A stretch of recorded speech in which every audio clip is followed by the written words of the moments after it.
We're now joined by the South Regional Champion North Carolina Tar Heels head coach Roy Williams and student athletes Luke Maye, Justin Jackson, and Kennedy Meeks. Just like before, please raise your hand. We'll pass the microphones around, state your name and affiliation, and ask your question. We'll begin with an opening statement from Coach, and then we'll take questions just for the student athletes only first. We'll dismiss them and then continue on with Coach. Coach, whenever you're ready, please. Well, it's a fantastic feeling right now. Second half, we got off to a bad start, turned it over a couple of times. They make shots, and all of a sudden they tie the score, and we make 2 or 3 shots and get back up. And then it was hit or miss all the way down the stretch, and then all of a sudden we're 5 down, and we have the timeout. And I told them that same thing it was against Arkansas, that I told us that time that it was going to be good for us, and I felt like it'd be good for us today. What we had to do is we had to play. We got to get a great shot. Theo made a tough shot, runner on the baseline far across from our bench, and then Justin made a tough one. And believe it or not, we went zone, just tried to see if we could give them a different look. They were getting too much dribble penetration and 2 or 3 possessions, and they didn't score. And then we make some good plays. Luke Maye was sensational and making baskets for us, made the big pass down court to Justin for the layup. Theo made some big free throws. Luke made some big free throws, and we're still sitting here. They scored it tied. We've always say if it's more than 6 seconds, we're going to attack. We're not going to call a timeout. It was 7.2, I think, when they scored, and I was just screaming, go, go, go. And Theo goes down the court and finds Luke, and Luke made a big-time shot. You know, we played them twice this year, and it went down to the last few seconds both times. One of them was a scoring offensive game. Today was an ugly game, but we made enough shots at the end. Feel great for these kids, and didn't know anything about this water routine in the locker room, so right now I'm soaking wet, but it's the best daggum bath I've ever had with my clothes on. Questions for our student athletes, second row on the right here. Myron Metcalf, ESPN. Luke, can you just walk us through that final play and you know, what your mindset was as you were setting up for the shot? Yeah, they made the big 3. Monk hit it over my hand, and then Theo just drove down court and kind of was penetrating towards the basket and kind of picked my man a little bit, and I just kind of stepped back and gave me the ball, and I just shot it, and luckily it went in, and it was a great feeling. I thank my teammates so much and my coach for putting me in that situation, and I'm just very blessed to have this opportunity. Okay, I see 3 lined up here. Back row on the left. Josh McKinney, WYMT in Hazard, Kentucky. For Kennedy and Justin, a 2-part question. Can you talk about the game plan to make things difficult for Bam? And then did you expect for Isaac Humphries to play the way he did, even though you all were so effective on Adebayo? I feel like our main objective coming into the game was to play him straight up, wall when he got the ball inside, and try to do our best job of boxing him out because he is a strong guy and he does a tremendous job of hitting the boards. And as the big man, I think we did a tremendous job of executing that game plan. We did a great job of running down the floor like Coach asked us to do, posting up, setting screens for our teammates to get them open. And for Humphries, he's a great shooter. He definitely, you could tell he works on his shot all the time, and he hit some big-time shots for them to go up. So not taking anything away from them, but I think we did a great job of execution and being a great defensive team. Justin, anything to add? Good? No, I mean, I never really guarded him, but, I mean, Humphries, he hit some big shots whenever they went on that run. So, I mean, hats off to Kentucky. That's a great team with a lot of young guys, and for them to be in that scenario and, you know, against a team like us that's a little more mature, you know, hats off to them. But I love these guys. You know, I wouldn't trade this coaching staff, these knuckleheads of brothers that I got. You know, I wouldn't trade them for anything. Okay, we'll go second row on the left here and then to the back.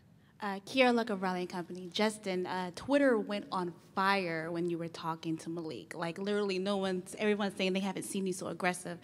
What do you say to that? And I'm sure when you get back, they're going to talk about it. You being so aggressive on the court and just out there just talking trash. It's just a little friendly banter. You know, Malik's a great player. And, you know, for me, I was assigned the duty of trying to slow him down a little bit. And so, you know, you can get fired up a little bit. And, that's rare for me. But you know, at this stage and at this point of the season, I feel like there's really nothing that you should keep in. Back row, almost right in the middle. Terry Davis, Tri-State defender. Did you take it as a personal challenge when he scored 47 against you guys last game to not let him take over the game this game? You know, for me, I knew he's a great player, so I tried to slow him down and limit his touches as much. You know, I'm sure when the coaches go back and look at film, there's going to be a lot of bad defenses of no helping. But, you know, for me, I just tried to limit his touches as much as possible because once you let him, you know, get it going a little bit, it's hard to stop him. So, you know, for me, that's all I was really trying to do. And like I said before, there's no reason to try to keep anything in, so I just tried to stay on him as much as possible. Anything else for our student athletes? Okay, we'll go one more right here, second row on the left. Kiera Locke again from Raleigh Company. This is for Justin again. When you two were cutting down the nets, you were telling Luke, where were you at when we were struggling? And you also said that without struggle, there is no success. So tell us what you meant by that and saying that to Luke at that time. I didn't know y'all were, man.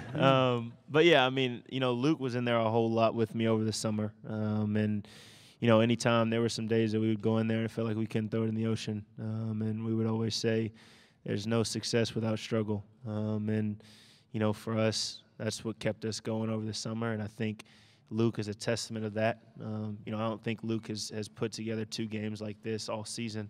And it just shows with hard work you can continue to play and you can be a great player. So, you know, that's kind of what the background of that is. And I'm happy for this guy. Okay, gentlemen, thank you very much and congratulations. Thank you. And with that, we'll go ahead and continue on with Coach. We'll start here, second row on the far left, and then we'll work our way backwards.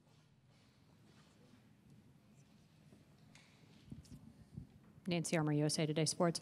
Roy, I know you said yesterday that last year wasn't what was driving these guys, but obviously their group text some of the things that they said. How much does it mean to you to see them be able to get back and have a chance to finish what they couldn't do last year? You know, it's last year was a heartbreaker to say the least. You know, and to have someone like Marcus and make that kind of shot. And I even told Michael Jordan after the game, I said, if we'd have gotten it into overtime, your shot to beat Georgetown would not have been the most famous shot in basketball history at North Carolina any longer. And so it was a heartbreaking thing. And but you have to congratulate Villanova. I mean, they made a big-time play, and it doesn't help your hurt any. And I did try to challenge the kids in the locker room that night. Later in the next couple of weeks, Isaiah Hicks tried to take blame for the shot, and it wasn't even his man. He's trying to help somebody else guard. And so one of the few times, maybe the only time I've ever had a post-season press conference like that, but I did it because Isaiah was taking the blame. And that just tells you the kind of kids that I have. And I'm, you know, as coaches, we're really lucky a lot. And I was lucky to have the group that I had last year, and it hurt a great deal. I still have never watched the game. Probably never will watch the game. So I wanted them to get back because so many of these guys played in that game. And you may have heard me say before, the most inadequate feeling I've ever had as a coach was what to say to my kids in the locker room that night. And so for those reasons, yes, but it's not just redemption. I had a neat thing because Marcus Page FaceTimed Eric Hoots, and so I yelled at Marcus a little bit off the court there, and he was so happy for us. But I'm really happy for this team and the work that they've put in, the toughness that they've shown, and they're wonderful kids. We'll go second row on the right here, and then we'll swing it to the left. You're down at Myron Metcalf, ESPN, when you're down 64 to 59. What was the attitude of the guys, you know, on the benches there trying to fight back? Well, at the timeout, I didn't like the look on their face, so I started yelling at them. But I was trying to yell a positive message. This last week I said in the Arkansas game we were down 5, and this is going to help us because we're going to come back and let's get the best shot we can and then try to guard and then get the best shot we can and try to get a defensive stop. And I said it worked out that we've got the same situation. You have shown that you can do this. And so I tried to be really positive with them at that point. And they reacted admirably, to say the least. I mean, Theo made a tough shot, and then Justin really made a tough shot.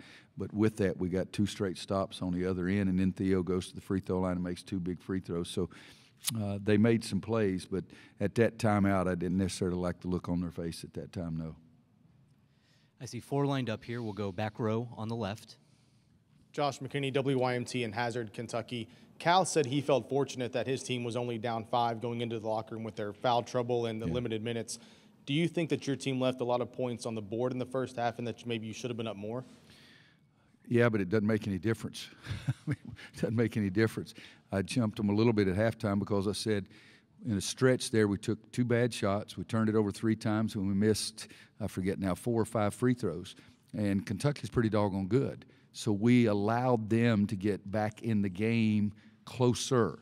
But they were going to be there. I mean, they're tough kids. John does a great job. They're tough kids. So we knew they were going to be there. We weren't going to just run away and hide from them. And why did we turn it over? Because they played harder.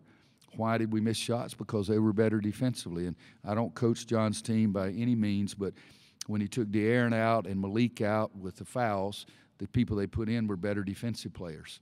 And that's, I'm not trying to cut down De'Aaron or Malik or anything, but those kids stole the ball from us a couple of times. They were aggressive. I shouldn't say better defense players. The group that he had there were more aggressive defensively during that stretch. So they caused us to do that. But, you know, it's part of the game. I've never felt like that 1 4-minute stretch was going to win or lose the game. Front row, far right. Brett Friedlander, North State Journal. Roy, I apologize if you've been asked this before, but the stretch that Stillman played in the first half, was that because Joel was in the locker room, or did you plan on playing him today? And then how important was that couple of minutes? He got 2 fouls on Fox and made that move on Monk and scored. Well, if he hadn't dropped the ball out of bounds there, he would have had a great time during that couple of minutes. But, yeah, Joel, you know, and let's talk about Joel Berry a little bit. I mean, guys, he played 30, if I can find it here, 33 minutes. Last week he sprained his ankle. We didn't say anything about it yesterday at practice. He sprained his ankle again. It was the longest 10 minutes I've ever had in practice when he went off the court with our trainer. I walked back there one time and then came back out. And then what did he do early in the game today? He sprained his other ankle. And to play 33 minutes with that toughness, and he can really shoot the ball. So he's 0 for 5 because he couldn't push off there. So he kept driving the ball to the basket and making tough shots. But, yeah, when Joel went out and then 7th went in, 7th had a nice assist, but he made 2 fouls in 1 minute. And I don't like to play anybody that quickly as soon as they make a second foul. So we've talked because Stillman, we have more confidence in Stillman than probably the typical fan thinks. And he got in there and did a nice job. We'll go back row, standing up, and I think we'll have time for 2 more. Terry Davis, Tri-State defender. On that last game winner, even though you didn't call a timeout, was that a design play by your team, or was that something that you allowed your team to go to what the defense gave you? A little bit of both. As I said earlier, if it's 6 seconds or more, we try to push. If it's 5 seconds or less, we'll call a timeout. I had a timeout left, but I like to try to score in the open court, and we practice that way every day. Believe it or not, we have practices where we play with a 15-second shot clock because I want them to push the ball hard enough to get a great shot in 15 seconds, not just throw it up. We've won a few games like that. I've been around a long time, and we do try to push, and Theo made a heck of a play. And I was really glad the ball went to him because I didn't know how hard Joel would be able to push. Okay, we'll go Nancy here, and if we have time, we got 1 more. Roy, you Yes, mentioned Nancy. Joel, that was there any way he wasn't coming back into the game today, and what is his prognosis for the next couple days? Yes, there was a way because if Doug had said he's done, he was going to be done. But I didn't think that Joel was going to let that happen. I didn't talk to him when I took him out and sent him to Doug. I didn't talk to him at all, see what it was, and then Doug came back and said he's okay and that he wanted to try it. And so I watched him as closely as I could possibly watch, and it looked like he was moving okay. Where it really affected him was planting his feet and going up to shoot the ball. So I thought he was okay and tried to give him 1 break around the 5-minute mark, and I think I got him right back in. But I've said it affectionately and not as any kind of criticism. He's a tough little nut. And, I mean, he's out there with both feet not feeling real good. Even when we got on the court and they were jumping around, and then when they were doing the alma mater and everybody was stomping their feet, the 2 of us were standing beside each other. I said, I'm not stomping. He said, I'm not either. He's got 2 bad ankles. I got 2 bad knees.